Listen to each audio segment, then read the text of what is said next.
Sejak pulang merantau dari luar Jawa, kehidupan Mas Nan dan keluarganya berubah drastis. Dulu mereka hidup serba kekurangan, makan pun sering hanya nasi dan garam. Namun kini semua seakan berbalik dalam waktu singkat, Mas Nan menjadi kaya raya. Mas Nan mulai membuka usaha onderdil motor yang laris manis. Sawahnya bertambah banyak, bahkan istrinya kini selalu memakai perhiasan mahal kemana-mana. Seminggu yang lalu, Mas Nan bahkan membeli mobil keluaran terbaru dengan cara tunai. Warga desa tercengang, semua bertanya-tanya apa sebenarnya pekerjaan Mas Nan di tanah rantau.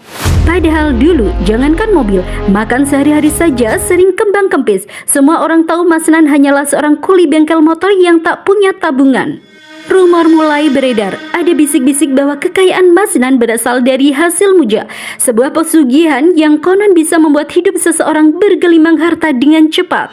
Malam itu, aku dan Ulil memutuskan nongkrong di pos ronda di ujung kampung. Suasana sepi, hanya suara jangkrik yang menemani. Kami ngobrol ngalor ngidul untuk mengusir suntuk sambil sesekali membicarakan perubahan hidup Mas Nan. Jam dinding menunjukkan hampir pukul 1 dini hari. Ulil pamitan pulang lebih dulu, meninggalkanku seorang diri di pos ronda. Aku masih duduk termenung mencoba menghabiskan rokok terakhir sebelum pulang. Baru saja hendak mengenakan sandal, tiba-tiba terdengar suara aneh, samar-samar seperti gemerincing logam yang beradu. Semakin lama suara itu semakin jelas, mirip derap roda kereta kuda di jalanan. Aku terdiam, bulu kuduku meremang. Siapa yang masih bepergian dengan kereta kuda di tengah malam begini?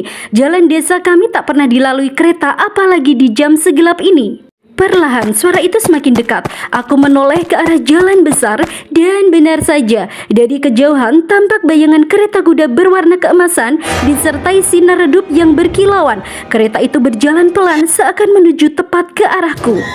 Ketika akhirnya berhenti di depan pos ronda, nafasku tercekat. Kereta itu bukan kereta biasa, badannya dihiasi ukiran emas dan di dalamnya tampak tumpukan emas serta gulungan uang. Dua laki-laki parubaya berpakaian kerajaan Jawa kuno duduk di dalamnya, wajah mereka teduh sekaligus menyeramkan. Lalu tiba-tiba salah seorang dari mereka turun, langkahnya tenang, pakaiannya bagai bangsawan. Ia menatapku dengan senyum aneh. Dengan suara berat, ia berucap lirih, "Anak muda, apa kamu mau emas ini? Kalau kamu mau, ambillah satu." Aku tercekap, tubuhku kaku seakan disambar petir. Perkataannya bagai mimpi di depanku. Kereta emas penuh dengan harta karun, kilauannya menusuk mata. Namun, rasa takut jauh lebih besar daripada rasa ingin memiliki emas itu. Dengan suara terbata, aku beranikan diri bertanya sambil gemetar, "Itu apa sebenarnya?" Tanganku menunjuk ke arah kereta emas yang masih berkilau di balik kegelapan malam. Pria itu menatap lurus ke mataku, lalu menjawab dengan lirih namun jelas, "Itu emas, amanat dari ratu kami, untuk diantarkan kepada salah satu warga di sini. Tapi jika kamu mau, ambillah sesuai kebutuhanmu. Apa kamu mau?" Aku menggigil. Otakku berperang antara rasa serakah dan rasa takut. Tapi akhirnya dengan gemetar aku hanya bisa menggeleng. Tidak, aku tidak berani. Suaraku hampir tak terdengar. Pria itu lalu menoleh ke arah pria lain yang masih duduk di dalam kereta. Mereka saling bertukar pandang. Yang di dalam hanya mengangguk pelan lalu menggenggam kendali kuda emas itu lebih erat.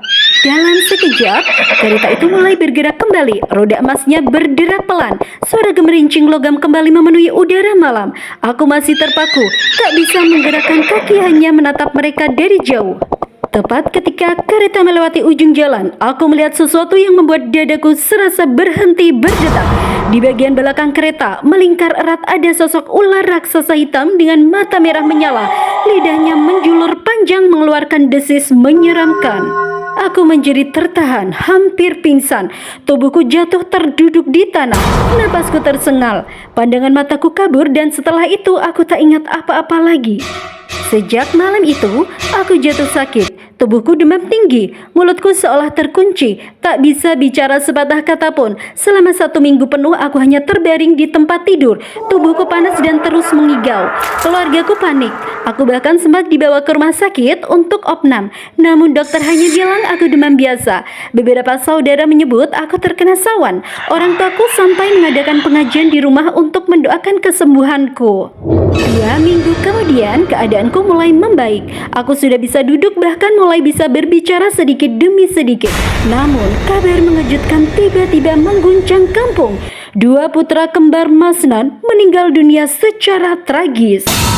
Mereka terjatuh dari lantai balkon rumah mewah Masnan tepat di hari ulang tahun mereka yang ke-7. Warga gempar, ada yang bilang itu hanyalah kecelakaan, tapi sebagian lain berbisik, tumbal pertama pesugihan Masnan sudah diambil.